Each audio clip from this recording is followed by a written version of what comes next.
Ian Suyo po ito from News 5 at nandito tayo ngayon sa Delpan Sports Complex kung saan isa nga ito sa mga evacuation sites na itinalaga ng Manila LGU para sa mga kababayan nating Manileño na nasalanta ng bagyong Uwan. At ngayon po makikita ninyo yung isinasagawa nila ngayon na pamimigay ng mga food packs or relief goods natin para sa mga nasalanta nating mga kababayan. So as of this moment, mga pasado alas 2 na, nasa 100 families na lamang yun nandito ngayon. At ayon nga sa mga nakausap natin mula sa Social Welfare Department ng Maynila, kahapon umabot to ng kulang-kulang 500 katao dahil karamihan dito ay yung mga nakatira sa Isla Puting Bato.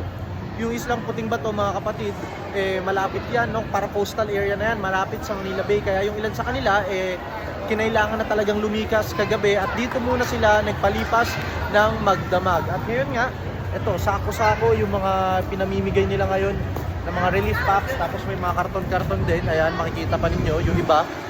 So yung ilan sa kanila, no, ayon sa nakausap natin ng mga tauhan ng MSWD, pinapayagan na raw kung sakali man gusto nila, pwede na daw silang tumungo sa kanilang mga bahay dahil medyo maaraw naman na at humupa na yung pagbaha sa kanilang lugar. Pero yung iba, kung gusto nilang manatili dito sa evacuation site, ay pinapayagan pa rin naman ng pamahalaang lungsod. Abangan niyo po ang kabuuan ng report na yan mamaya sa Frontline Pilipinas. Muli, ito po si Ian Suyu para sa News 5 Now.